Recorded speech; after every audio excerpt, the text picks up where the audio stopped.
Economia é com você, Juliana Rosa. Semana importante, amanhã reunião do Copom, depois de amanhã reunião do Copom. A gente não acredita, né? Não há por que achar que os juros vão cair agora, mas tudo indica que na ata e que na decisão a gente vai ter uma notícia positiva de que os juros podem começar a cair. Não é que vai cair para 2%, né? Não é que vai cair 2 pontos, né? Vai cair 0,25 e tal, mas já é um comecinho. Queria ouvir de você como é que está esse momento, como é que está a expectativa do mercado e se vai diminuir um pouco a pressão, né? Se isso ajuda um pouquinho a economia a andar pelo sinal, não pelo número, mas pelo sinal que essa reunião pode dar. Boa tarde. Boa tarde, Oineg. Bom estar aqui com você sempre, com o Fábio. Boa tarde para Débora, boa tarde aí para o nosso ouvinte. Olha, como você falou, Eneg, não se espera uma grande mudança, só que essa reunião vai ter provavelmente um ponto de virada. Vai ser uma reunião importante, porque se espera que na reunião começa amanhã, termina na quarta-feira, que na quarta-feira o Banco Central possa emitir um comunicado que está mantendo juros, mas que já se prepara para cortar na reunião de agosto.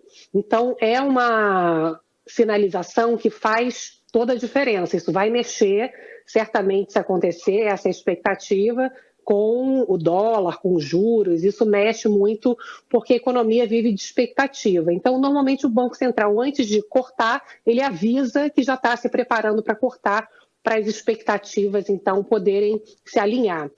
E hoje saiu aquela pesquisa que o Banco Central faz, toda segunda-feira divulga com as projeções do mercado financeiro, e caíram bastante as previsões de inflação para esse ano, caíram para o ano que vem também, e a gente vê pela primeira vez, Oineg, uma expectativa de corte maior da Selic para esse ano.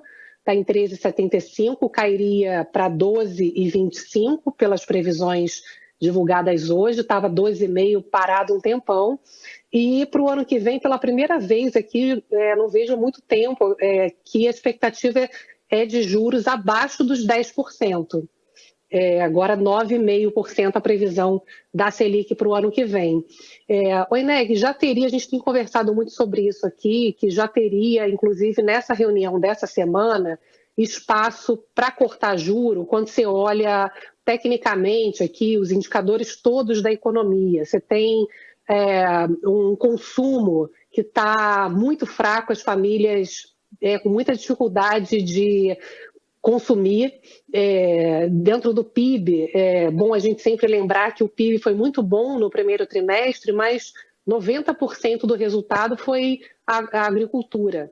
Quando você olha o consumo das famílias, qual é o peso dele no PIB brasileiro, é praticamente zerado, 0,2% foi o crescimento do primeiro trimestre. Outros dados que corroboram essa perda de força do poder de compra das famílias brasileiras é o dado de endividamento do Banco Central, que não para de crescer, e inadimplência também. E a própria inflação caiu abaixo dos 4% nos últimos 12 meses, é significativo, mesmo tendo efeito ainda daquela deflação que não vai se repetir do meio do ano passado. Os dados qualitativos, por dentro ali dos números, os economistas já apontam sinais mais claros de inflação caindo por falta de consumo dos brasileiros. Então, você tem aí, Eneg, uma conjunção de fatores que, por parâmetros técnicos, aquela discussão da meta de inflação, o Banco Central vai esperar o governo primeiro definir qual é a meta de inflação, que vai acontecer provavelmente depois dessa reunião do Copom, para aí sim ele poder tomar uma decisão ali técnica mais segura. Mas parece que quando a gente olha aqui todas as análises, todos os indicadores econômicos, o que aponta é para um processo de queda de juros a partir de agosto.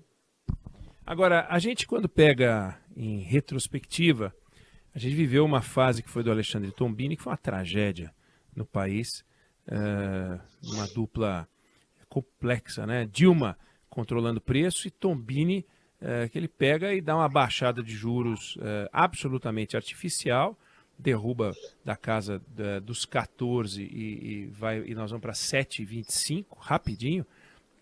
E aí foi um desajuste na economia brutal. Resultado, os juros depois voltaram a subir forte, né? Então ele derrubou para 7,25, saindo de um patamar de 13, enfim. E aí ele foi derrubando e tal. Daí, de repente, a gente começou uma escalada de juros de novo, que para começar a cair demorou um tempão. O resultado, quando a gente sai de um juros de 2015 de 14%, a gente levou, porque daí a gente chegou a 2%, né? A gente levou 5 anos para os juros caírem muito, 5 anos.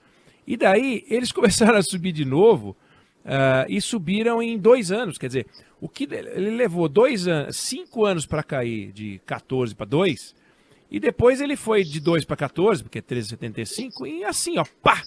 É muito rápido, né? A história que você já falou várias vezes aqui, né? O juro subindo como foguete e caindo feito pena ao vento, né? Então, esse processo que você está falando, podemos ter um corte de 1 ponto esse ano, talvez, para no final do ano que vem a gente chegar na taxa de juros que a gente tinha em 2021, que era abaixo dos 10, como você disse, porque de fevereiro de 2022 para cá sempre acima de 10%. Ou seja, é lento o processo, né, Juliana? É bem lento, né? Pois é. A gente que cobre economia sempre ouve muito falar, e você cobriu muito essa época da hiperinflação, porque eu sou jovem, Oineg, na hiperinflação eu ainda não era jornalista, né? Mas então, sabia ler, né? Sabia ler, né, Juliana Rosa? Você sabe também falar da hiperinflação alemã. Eu não nasci na hiperinflação alemã, não conheci a República de Weimar, mas eu sei falar sobre isso e você também, não vem não? Senti aqui, ó, bater aqui, tomei uma facada. Eu tô te zoando, só pra gente descontrair. Mas eu acho muito bom que você zoe, eu gosto. Não, mas brincadeiras à parte, eu me lembro do período da hiperinflação e os economistas falam muito, né? Porque eu ia com a minha família fazer aquelas compras do mês porque os preços subiam a todo momento, né? Então, as pessoas muitas vezes não entendem a dificuldade que é puxar a inflação para baixo, e é um processo realmente duro, e muitas vezes as pessoas não entendem como é que tem baixo crescimento e alta inflação, né? As pessoas não estão com dinheiro, por que a inflação não cai de repente? Porque é um processo lento. A inflação, tem muita coisa no Brasil que é indexada pela inflação, salário mínimo, plano de saúde, escola, as aposentadorias. Então, até ela ir caindo, é um processo que vai tendo um ajuste lento. E essa coisa que você está falando, Oineg, de ter cuidado com essa impaciência, que, enfim, faz parte, óbvio, as pessoas estão sentindo dificuldade e querem que a situação se resolva logo, é compreensível, né? Mas politicamente também se explora muito esse ponto, e é o que você falou, se toma também a decisão de uma maneira que não é calcada numa decisão técnica, depois os efeitos colaterais são muito piores, principalmente para os mais pobres, né?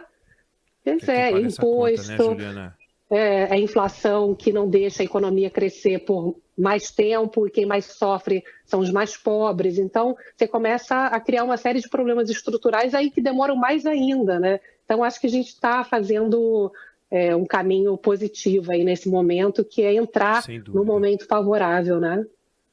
E lembrando, né, acho que é importante até para te liberar, mas lembrando que a nossa baixa capacidade de compra, claro que tem ligação com juros, claro, é óbvio que tem, mas tem ligação com a renda. Não adianta a gente achar que a gente joga os juros a 2%, o salário médio no Brasil continua R$ 2.600. E a geladeira continua a ser cara. A geladeira não vai ser barata porque os juros vão cair. A prestação da geladeira pode cair, mas ela vai continuar cara para a renda das pessoas. O automóvel continua caro, os impostos são altos, o custo de produção é alto. Se você pode reduzir a carga tributária, produzir no Brasil é mais caro do que produzir em outros países. É mais complicado, a logística é complicada. Tem uma série de problemas, porque senão fica parecendo que é o seguinte, o santo Roberto Campos vai lá e diz agora os juros é 2% e o Brasil vai bombar, crescer 8% ao ano. Não vai, né, Exato. O Oineg, essa coisa da renda, eu tenho um estudo aqui que é muito interessante, porque a renda parece que está subindo, inclusive quando a gente compara com o ano passado, e parece que a situação está melhorando, né? Só que tem muita gente, essa média é de pessoas que estão em situação de rendas maiores. Olha que interessante, as pessoas mais pobres, elas não estão procurando emprego, enfim, seja por desalento, né, porque muitas vezes não conseguem nem sair para procurar, mas também por aumento da proteção social, do Bolsa Família, das proteções estaduais também. Então, se a gente imagina aqui pelos estudos que eu tenho acompanhado, se a gente juntar essa média da renda e contar com essa média de renda dos programas sociais de um pessoal que não voltou para o mercado de trabalho pós-pandemia, são 5 milhões de pessoas que não voltaram para o mercado de trabalho e não estão entrando no cálculo dessa renda média. Então, olha que interessante, tem muita gente que, quando você olha a renda, parece que a situação está melhor, só que tem muito mais gente ganhando Bolsa Família, né, dependendo da ajuda do Estado para poder sobreviver. Então, eu achei interessante que a massa salarial também. Não é um aumento da massa salarial fruto do aumento da produtividade e resultado do trabalho das pessoas apenas, né? Você tem isso em algumas camadas, como você falou, e eu imagino que, em parte, você tem aqueles empregos, e a gente tem aquele dilema, nem vamos falar disso hoje, porque senão a gente fica conversando até as 2 horas, aí a Sheila Magalhães demite a gente. Mas, com razão. Mas o fato é o seguinte, a gente começa a conversar, a gente não para, mas você tem profissões sem gente capaz de ocupar, e você tem gente que não está habilitada às profissões. Então os salários vão aumentando para aqueles poucos, e aquela massa que não consegue trabalho vai para o apoio social, que tem que ter. Senão as pessoas vão ter uma dificuldade muito grande. Só que isso produz um efeito na massa de dinheiro em circulação e fica parecendo, dando um sinal trocado que você está corrigindo, né, Juliana? Então, acho interessante, porque tem uma metáfora que os economistas usam muito, né? Que na média parece bom, mas você imagina um corpo com o pé na geladeira e a cabeça no forno. Na média tá bom, só que tem gente se queimando e tem gente morrendo congelada, né? E é o mesmo corpo, é isso mesmo. Juliana Rosa, economia com você, Sheila Magalhães, ela não para de falar. E mais, além dela não parar de falar, ela me chamou de velho e disse que ela é novinha, mas ela sabe que dá para ler. Eu sei que ela é novinha, mas ela consegue ler nos jornais. Eu não sou novinha, não, eu tô com 46. É novinha. Não, mas Ineg, eu acho que vão separar a gente, que nem aluno bagunceiro da turma, acho que vão separar a gente na sala. Você era a bagunceira da sala, não? Eu falava muito, tipo agora. Mas só naquela época, né, Juliana? Aí depois parou, aí junta eu e você. Mas só lembrando, em 99, nós tivemos juros de 45% no Brasil. Em 1999, né, quando o dólar deu aquela estilingada toda. Juliana Rosa, economia com você, volta a conversar com a gente amanhã, só amanhã.